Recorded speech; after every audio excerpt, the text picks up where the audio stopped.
আসসালামু আলাইকুম রহমতুল্লাহি ওবরকাতুহু। সম্মানিত দর্শক, শেখ হাসিনার দেশে ফেরার যে ঘটনা, তিনি দেশে ফিরলে কি হবে? আর তিনি আদৌ ফিরবেন কি ফিরবেন না? এ নিয়ে আমার ব্যক্তিগত যে চিন্তা, এই চিন্তা আমি কিছুতেই দূর করতে পারছি না। আপনারা লক্ষ্য করবেন যে প্রতিটি মানুষ যখন আঘাতপ্রাপ্ত হয়, এটা শেখ হাসিনা নন কিংবা তারেক জিয়া নন কিংবা বেগম জিয়া নন। প্রতিটি মানুষই তার মধ্যে একটা প্রচণ্ড প্রতিশোধ স্পৃহা থাকে। কারো মধ্যে কম, কারো মধ্যে বেশি।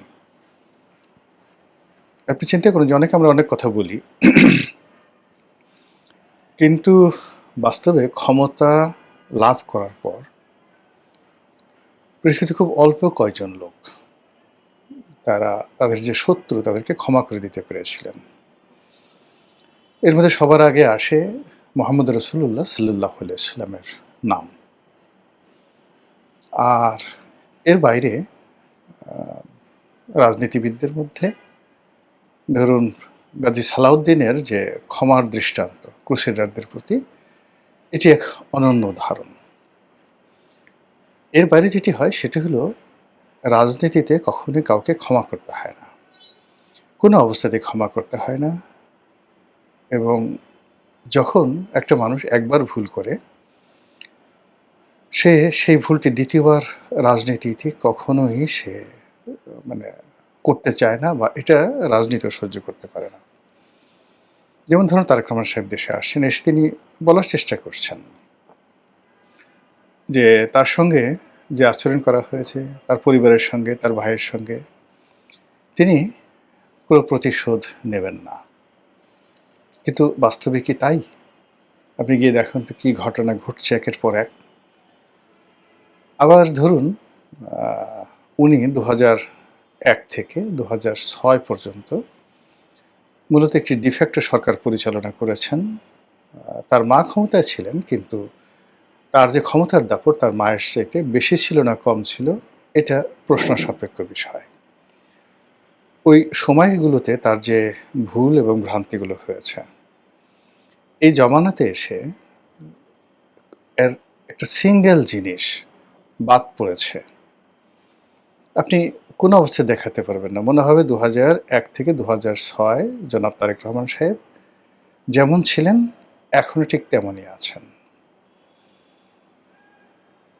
ওই সময়টাতে তার স্ত্রীর সঙ্গে তার চমৎকার সম্পর্ক ছিল, এবং আপনি ওই সময় দেখেন যে তার স্ত্রী এবং তার অনেকগুলো যুগল ছবি আছে।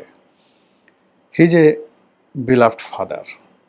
তার সন্তানকে তিনি স্নেহ করেন, তার সন্তানও তার সঙ্গে অনেক খুনসুটি করে।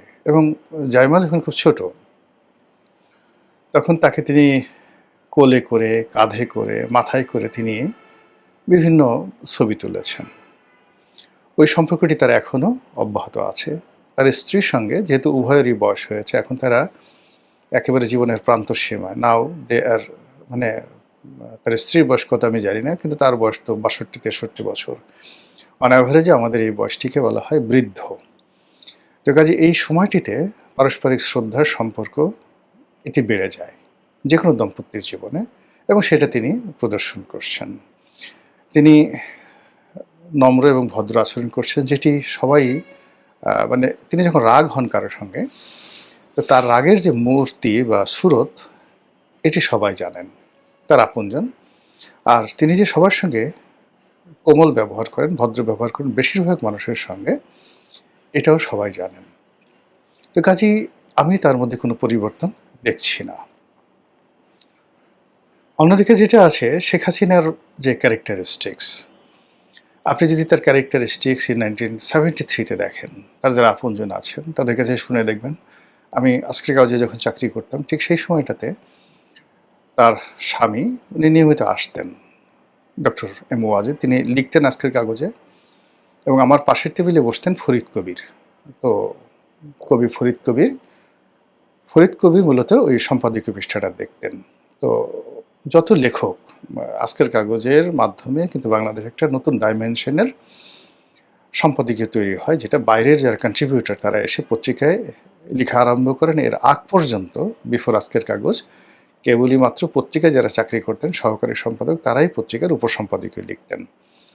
তো সে কারণে আজকের কাগজ বাংলাদেশে একেবারে নতুন ধারার জাতীয় দৈনিকে এই যে এখন আমরা যারা অনেকে সম্পাদকীয় লিখছি বা উপসম্পাদকীয় লিখছি, আমাদের শুরুটা হয়েছিল আজকের কাগজ দিয়ে এবং সেখানে শেখ হাসিনার যে হাজব্যান্ড উনিও আসতেন। প্রচণ্ড আড্ডাবাজ, খোলামেলা টাইপের মানুষ, এমন কোনো কথা নেই, একটু খুঁচা দিলেই হলো। সে বাসর রাতের কাহিনী থেকে শুরু করে আর যা যা আছে একেবারে ফটাফট ফটাফট সব বলে দিতেন। তো বুঝতে পারেন যে শেখ হাসিনার ব্যক্তিগত জীবন সম্পর্কে আমরা কিছু মানুষ যেভাবে জানি তার স্বামীর মাধ্যমে, তার স্বামী যদি সত্য কথা বলে থাকেন তাহলে অন্য সবাই ঠিক আমাদের মতো নন। এর বাইরে ওনাকে ব্যক্তিগতভাবে দেখেছি, সহকর্মী রূপে 5টি বছর উনি প্রধানমন্ত্রী ছিলেন, আমি একই পার্লামেন্টের সংসদ সদস্য ছিলাম, সেখানে দেখেছি। ওনার কর্মী হিসেবে তাকে দেখেছি। আবার ওনার দল থেকে চলে গিয়ে আরেকটি দলে যোগদান করেছি 2018 সনে। এরপর ওনার ঘরের মানুষ বাইরে বের হয়ে গেলে ওনার রাগ কেমন হয়, ক্রোধ কেমন হয়, ঘৃণা কেমন হয় সেটাও দেখার সুযোগ হয়েছে। কাজেই এই যে শেখ হাসিনার সম্পর্কে আমি কোনো অবস্থাতেই আমার আবেগ, আমার উদ্বেগ এবং আমার উৎকণ্ঠা এটা আমি বন্ধ করতে পারছি না। আমার কথা বাদ দেন, ওনার যারা একান্ত আপনজন যেমন সুরঞ্জিত সেনগুপ্ত, মতিয়া চৌধুরী, শেখ শেখ সেলিম, শেখ হেলাল, তারপর জনাব ওবায়দুল কাদের, সাবির হোসেন চৌধুরী, মানে যারা যারা তার একসময় খুব কাছের মানুষ ছিলেন, ইনক্লুডিং মাহমুদুর রহমান মান্না। আবার এই মানুষগুলো চলে গেছেন, সবাই সব কথা বলেননি, আবার অনেক অনেক কথা বলেছেন। তার মধ্যে সুরঞ্জিত সেনের সেই বিখ্যাত কথা যে বাঘে ধরলে বাঘে ছাড়ে, শেখ হাসিনা ধরলে ছাড়ে না। এটা একটা মানে বিশাল রেকর্ড হয়ে আছে। তো এটা যে তার যে জিদ, শেখ হাসিনার যে জিদ, এই জিদকে স্বয়ং বঙ্গবন্ধু যাকে বলা হয় ভয় পেতেন, স্বয়ং বঙ্গবন্ধু ভয় পেতেন। তিনি বলতেন যে আমার এই মেয়েটা প্রচণ্ড জেদি। ফলে শেখ হাসিনা আসবেন কি আসবেন না, আসতে পারবেন কি পারবেন না, এটার 50-50 প্রকৃতির মধ্যে ধরেন। কিন্তু যদি তিনি এসে যান, যদি না আসেন তাহলে তো আমাদের কোনো সমস্যা নেই। কিন্তু যদি তিনি এসে যান তাহলে আমাদের কি হবে, আমাদের কার কি হবে? তার একান্ত মানে ঘনিষ্ঠজন। পরবর্তীতে তিনি মন্ত্রী হয়েছিলেন, সাংগঠনিক সম্পাদক ছিলেন, এখন প্রেসিডিয়াম মেম্বার আছেন। আমার পাশের বাসায় থাকতেন।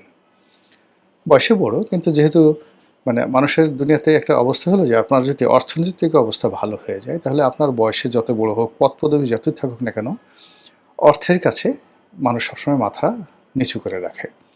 তো আমি যে নেতার কথা বলছি হি ওয়াজ মাই লিডার, স্টুডেন্ট লিডার। কিন্তু যেহেতু আমি তখনই সেই সময়টাতে 97-98 সনে সেই লেক্সাস V8 গাড়ি চালাতাম, নিজের বাড়িতে থাকতাম ধানমন্ডিতে। তো যার জন্য আওয়ামী লীগের যাদের সঙ্গে আমার সম্পর্কটা ছিল সেই সম্পর্কটা আসলে সেই ছাত্র জীবনের সম্পর্কটায় থাকিনি, ওটাকে অনেকটা প্রফেশনাল সম্পর্ক হয়ে গিয়েছিল। এর কারণ হলো নেতাদের অনেক প্রয়োজনে অনেকে হয়তো টাকা চাইতেন, আমি অনেকেরই দিতাম। এর কারণে হয় কি যে আমার একটা অবস্থান গড়ে উঠেছিল। তো সেই দিক থেকে আমি সেই নেতাকে একদিন দেখা সকালবেলা দেখি একা একা হাসছে। তার মধ্যে কী ব্যাপার, 1/11 সময় রাজনীতি কি আর করবেন না? বলে না ভাইয়া, রাজনীতি করবো না। আমি একা মানুষ, আমার একটা না দুটো মেয়ে আছে, এরকম বললেন। আমার কোনো ছেলে ঠেলে নেই, এদেরকে নিয়ে আমি বাকি জীবন কাটাতে চাই, আর এদিকে তাকাবো না। আর তুমি তো জানো যে শেখ হাসিনা কী ধরনের প্রতিশোধ পরায়ণা মহিলা, উনি ইংরেজিতে ভিন্ডিকটিভ শব্দটি ব্যবহার করলেন। তো যা হোক, যেহেতু তারা রাজনীতি করেন, রাজনীতির এই কথাটা রাখতে পারেনি। 11 পরে সরকার আসছে, তারা দলের সঙ্গে থাকছেন, পরবর্তীতে MP হয়েছেন, মন্ত্রী হয়েছেন, আবার এখন নিরাপদ জায়গাতে আছেন। তো এভাবে দলের মধ্যে, দলের ভিতরে, দলের বাইরে, মানে তার সম্পর্কে তার যারা আপনজন, সে আপনজনরাই তাকে প্রচণ্ড ভয় পান। জামাতের অনেক লোকের সঙ্গে তার সম্পর্ক ছিল, বিএনপির অনেকের সঙ্গে তার সম্পর্ক ছিল, জাতীয় পার্টি, মানে তিনি তার ক্রোধের জায়গা থেকে, রাগের জায়গা থেকে, ঘৃণার জায়গা থেকে একজনকে এক চুল ছাড় দেননি। 2 নম্বর হলো যে তিনি যে বিষয়গুলো প্রতিশোধ নিতে চেয়েছেন, তার সুযোগ হওয়া মাত্র সেই প্রতিশোধের একটা সিঙ্গেল জায়গাতে তিনি ছাড় দেননি। এলো তার বাস্তবতা। এবং তিনি যেটা করতে চেয়েছেন, ভালো হোক মন্দ হোক তিনি সেটা করেছেন। কাউকে ভালোবাসার দরকার, সে দুনিয়ার যত মানুষ খারাপ বলুক না কেন, তাকে তিনি স্নেহের যাকে বলে বন্ধনে আবদ্ধ রেখেছেন। একটা সময় আমাকে খুব স্নেহ করতেন। তা আমাকে স্নেহ করতেন কিন্তু পুরো আওয়ামী লীগের সবাই, each and everybody was against me. তিনি মাঝে মধ্যে অবাক হয়ে যেতেন যে একটা বাচ্চা ছেলে নতুন এমপি হয়েছে, আওয়ামী লীগের সেই সৈয়দ আশরাফ সাহেব থেকে শুরু করে সবাই দল বেঁধে কেন এই ছেলেটার বিরোধিতা করছে। তিনি আরও আমার প্রতি তার যে স্নেহ এটা আরও বাড়িয়ে দিলেন।